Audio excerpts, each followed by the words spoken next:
दोस्तों नमस्कार, स्वागत है आप सभी का। अगर फिर से चले जानते हैं राजस्थान की ताजा खबरों को, लेकिन उससे पहले अगर आपने अभी तक इस चैनल को सब्सक्राइब नहीं किया तो सब्सक्राइब कर लें, जिससे कि आपको राजस्थान की ताजा खबर रोजाना मिलती रहे। सबसे पहली बड़ी खबर, सीएम अशोक गहलोत के ओएसडी लोकेश शर्मा ने कहा कि निश्चित रूप से चुनाव लड़ूंगा, पीएम मोदी को सबसे झूठा नेता बताया। सीएम अशोक गहलोत के ओएसडी लोकेश शर्मा लगातार सुर्खियों में बने हैं। फिलहाल वजह उनकी विधानसभा चुनाव लड़ने को लेकर है।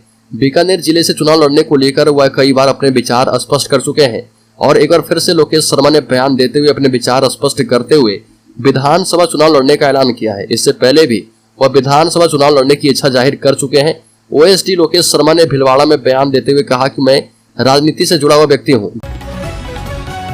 बड़ी खबर, राजस्थान पर मेहरबान हुआ मॉनसून। अब तक हुई 72% अधिक बारिश से प्रदेश के 114 बांध ओवरफ्लो हो चुके हैं। प्रदेश में छोटे बड़े बांधों और एनीकट की कुल जल संग्रहण क्षमता 12,580 मिलियन क्यूबिक मीटर के मुकाबले अब तक 7,512 एमसीएम यानी 59% जल संग्रहण राजस्थान में हो चुका है। 18 जुलाई तक 288 mm वर्षा हो चुकी है, जो कि इस समय तक होने वाली औसत 167 mm बारिश से 72% अधिक है। बड़ी खबर, राजेंद्र गुढ़ा की बर्खास्तगी के बाद अब दिव्या मंदरेना पर तलवार लटकी है। प्रदेश प्रभारी से मिलने पहुंची है।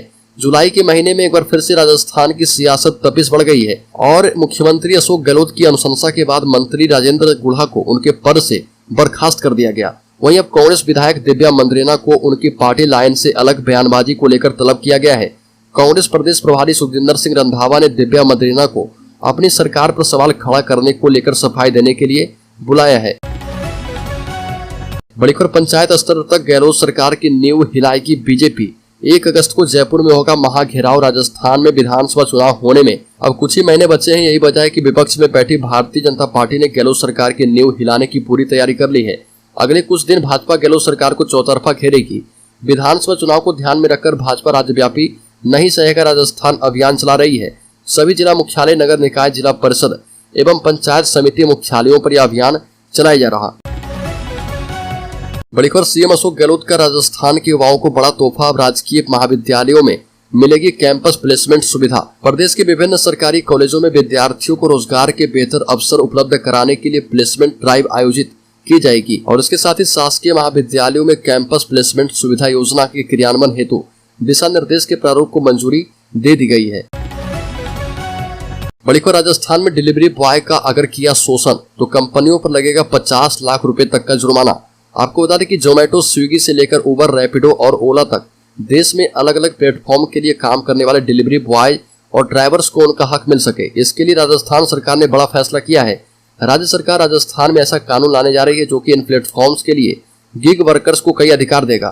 राजस्थान सरकार ने विधानसभा में Rajasthan platform based gig workers registration and welfare विधेयक 2023 पेश किया है। यह देश में अपने तरह का पहला विधेयक है जो कि गिग वर्कर्स को सामाजिक सुरक्षा की गारंटी सुनिश्चित करता है। बड़ी खबर, बीजेपी का बढ़ा राजस्थान में कुनबा। धन सिंह रावत समेत कई नेताओं ने दामन थाम लिया है। राजस्थान में जल्द ही विधानसभा चुनाव होने हैं। इसके पहले बता दें कि धन सिंह रावत बीजेपी में शामिल हो गए हैं और बीजेपी का कुनबा धीरे धीरे बढ़ता जा रहा। जयपुर में पूर्व राज्य मंत्री और पूर्व सांसद धन सिंह रावत समेत कई नेता बीजेपी में शामिल हुए हैं। उनके अलावा फुलेरा विधानसभा सीट से निर्दलीय प्रत्याशी रहे डीडी कुमावत, पूर्व विधायक गीता वर्मा ने भी बीजेपी का दामन थाम लिया है। इसके पहले भी कांग्रेस के सुभाष महरिया समेत कई नेता बीजेपी में शामिल हो चुके हैं। बड़ी खबर, अनुराग ठाकुर ने राजस्थान सरकार पर साधा निशाना, कहा कि महिलाओं के प्रति अपराध में प्रदेश नंबर 1। केंद्रीय सूचना एवं प्रसारण मंत्री अनुराग सिंह ठाकुर ने कानून एवं व्यवस्था के मुद्दे पर राजस्थान की कांग्रेस सरकार पर जमकर निशाना साधा और कहा कि राजस्थान महिलाओं के प्रति अपराध के मामले में नंबर 1 पर है। अनुराग ठाकुर ने भाजपा मुख्यालय में आयोजित प्रेस कॉन्फ्रेंस में कहा कि देश के कुछ राज्यों में महिलाओं के खिलाफ हो रही घटनाएं मानवता को शर्मसार कर रही है। बड़ी खबर, रिंकी वर्मा ने ज्वाइन की बीजेपी। पिछले चुनाव में 26,000 वोट आए। लोकसभा चुनाव में हुई थी कांग्रेस में शामिल। कांग्रेस नेता रिंकी वर्मा बीजेपी में शामिल हो गई है। बीजेपी के प्रदेश प्रभारी एवं प्रदेशाध्यक्ष सहित कई बड़े नेताओं की मौजूदगी में रिंकी वर्मा ने बीजेपी की सदस्यता ग्रहण की। उनके साथ अलवर ग्रामीण विधानसभा क्षेत्र से काफी समर्थक भी आए थे। रिंकी वर्मा के बीजेपी में आने से अलवर ग्रामीण विधानसभा क्षेत्र में नेताओं को गणित गड़बड़ाने का डर है। रिंकी ने 2018 के विधानसभा चुनाव में अलवर ग्रामीण से 25,379 वोट लिए थे। बड़ी खबर राजस्थान चुनाव प्रभारी प्रहलाद जोशी पहुंचे अजमेर। कांग्रेस सरकार पर साधा निशाना, कहा कि महिला अपराध और भ्रष्टाचार में प्रदेश नंबर 1। भारतीय जनता पार्टी ने विधानसभा चुनाव को लेकर अपनी तैयारियां तेज की है। कार्यकर्ताओं को एकजुट करने के साथ ही राज्य सरकार की जन विरोधी नीतियों और केंद्र सरकार की उपलब्धियों को गिनाते हुए जनता के बीच नहीं सहेगा राजस्थान कैंपेन चलाया जा रहा। इसके तहत भाजपा के प्रदेश चुनाव प्रभारी एवं केंद्रीय मंत्री प्रहलाद जोशी अजमेर पहुंचे। बीजेपी कार्यालय में पदाधिकारियों और कार्यकर्ताओं से संवाद के बाद केंद्रीय मंत्री जोशी ने मीडिया से बातचीत में कहा कि भारतीय जनता पार्टी ने राजस्थान के लिए विशेष रणनीति बनाई है, जिस पर काम किया जा रहा। कार्यकर्ताओं को दिशा निर्देश दिया गया है। बड़ी खबर, आरएलपी जिलाध्यक्ष पत्नी का सिर पत्थर से कुचला, रात भर लाश के पास बैठा रहा, साले को बोला खाने की बात पर झगड़ा। जोधपुर में माता का थान इलाके में आरएलपी की जिला अध्यक्ष सुमन बेनीवाल की उसके पति रमेश बेनीवाल ने पत्थर से सिर कुचलकर हत्या कर दी। इसके बाद सुमन के पति रमेश ने घर में पड़े पत्थर से पत्नी के सिर पर वार किया। हत्या के बाद रमेश ने पत्नी के भाई गोवर्धन राम को फोन लगाया और कहा कि हम दोनों में झगड़ा हो गया है और मैंने आपकी बहन को मार दिया।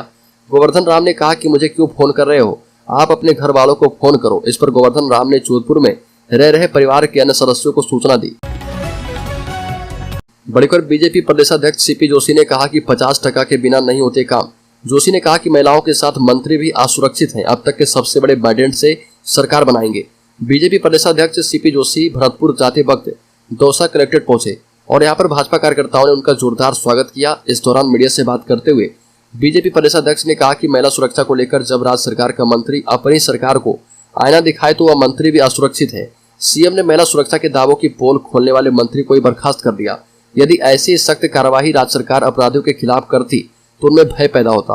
ये भी कहा कि कुछ दिनों पहले कांग्रेस पार्टी की बैठक में मंत्री विधायकों ने स्पष्ट रूप से कहा था कि हम जिसे मैनिफेस्टो के आधार पर चुनाव जीत कर आए हैं उसमें से कोई भी काम पूरा नहीं हुआ। बड़ी खबर, वन विभाग की ओर से इस बार 16 नर्सरियों में 10,50,000 पौधे तैयार किए गए हैं।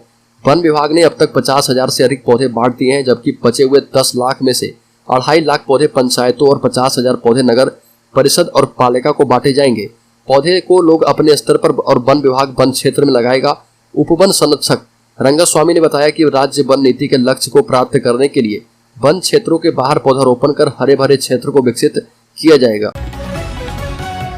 बड़ी खबर, मंत्री पद से बर्खास्त करने के बाद उदयपुर बाटी विधायक राजेंद्र गुढ़ा तेवर और भी तल्ख कर चुके हैं। वह मुख्यमंत्री गहलोत की खुलकर खिलाफत पर उतर आए और कहा कि राजेंद्र गुढ़ा को मंत्री पद से बर्खास्त करने से कुछ नहीं होगा, किसी को हटा दिया तो किसी को लगा दिया।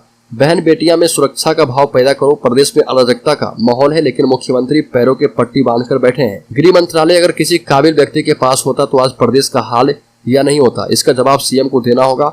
विधानसभा में सीएम से 1-to-1 जवाब मांगूंगा। पूर्व मंत्री राजेंद्र सिंह गुढ़ा हंसला सर गांव में युवती के मर्डर के मामले में बोल रहे थे।